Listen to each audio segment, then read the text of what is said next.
Hello, everybody, and welcome to Dusty Cove by Dusty Dave Modding DDM. This is a mod contest map submission, and it is a really nice map, but I do have a question for you. Have you ever come across this little problem here on any map?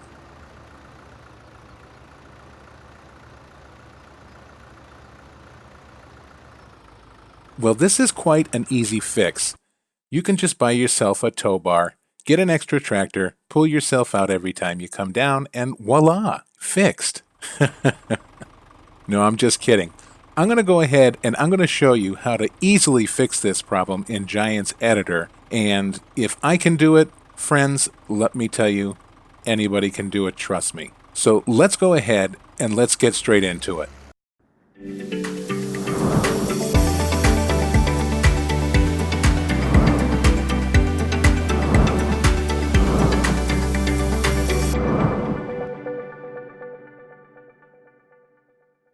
Alright, so here's our original map, and what I like to do straight away is right-click and hit Rename, and then I hit Control-C to copy the name of the folder. That way we can rename it easily afterwards. Windows 10 comes with a built-in file extractor. We'll use 7-zip today because most people use that. So then you just go over here and hit Extract Files.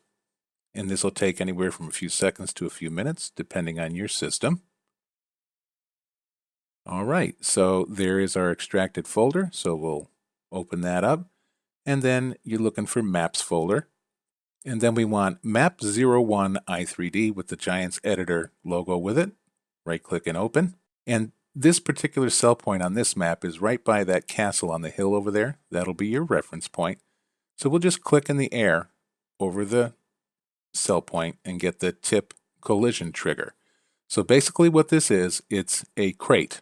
So it has walls and a floor.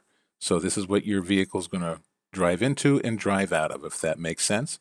So what I want to do is you grab the little cubes at the end of the arrows on the gizmo, and I'm going to pull it out, and I want this to match the little drop off at the end of this platform.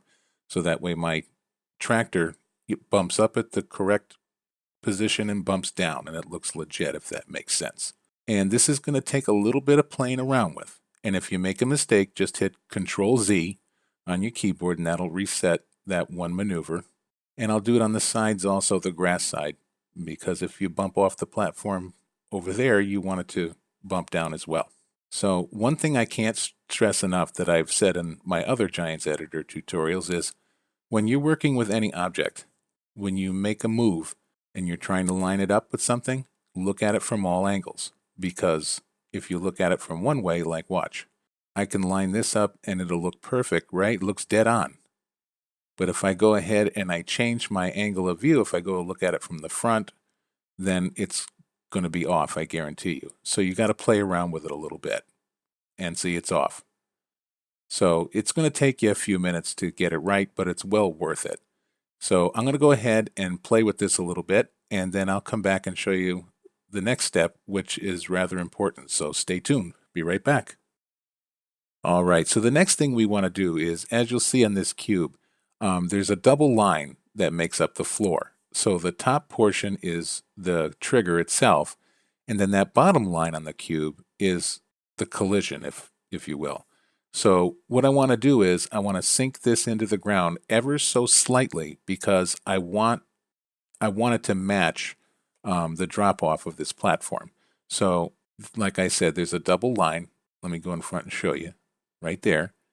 So I want the bottom line to sink into the ground and just the top line, which is the collision, to be level with whatever surface I'm working with. In this case, it's this platform.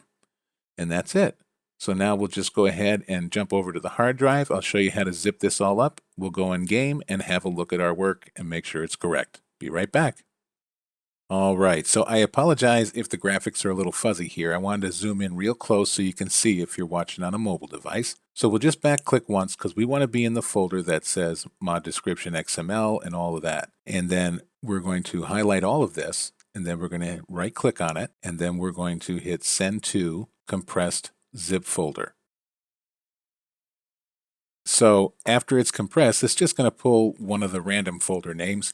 So we don't want that. So this is where our little trick comes in handy from earlier, where we copied the name of the mod folder.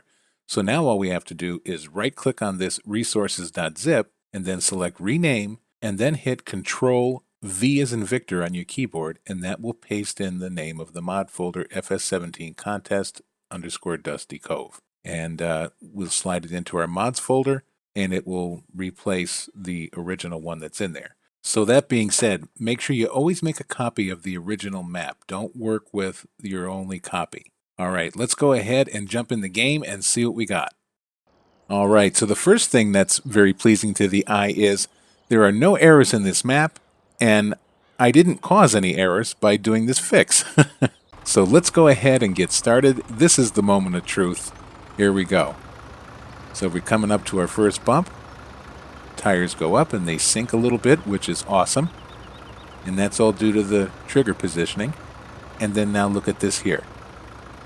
Because we sunk it down a little bit, the tires will actually sink in on the rails between the treads. And that just gives it another extra little bit of realism.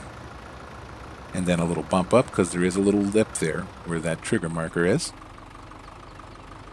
Very nice. And then down we go. And as you see, the tire tracks are laying relatively flat. And there we have it.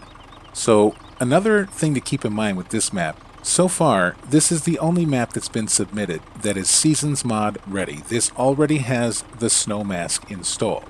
Now, if you have another map in mind, in addition to playing the Dusty Cove map, and you would like to put the Seasons Mod and snow mask in on that map, I'm going to leave a link to my friend Reefy1952. He did a series of 3 tutorials so far on how to accomplish this and how to install the snow mask and all of that. He did an excellent job, and I highly recommend that you go over and watch. So I hope you'll give this map a try. Please go on over to the Farming Simulator website and download it. It's much faster to do it that way. And while you're there, if you've already seen videos on it and you like the map, please vote for Dusty Dave. He's a great guy, great family man, and he dedicates a lot of time to modding, probably more time than he should. So I want to thank you very much for watching and tuning in. And until we meet again, my friends, please take great care of yourself, okay? And bye-bye for now.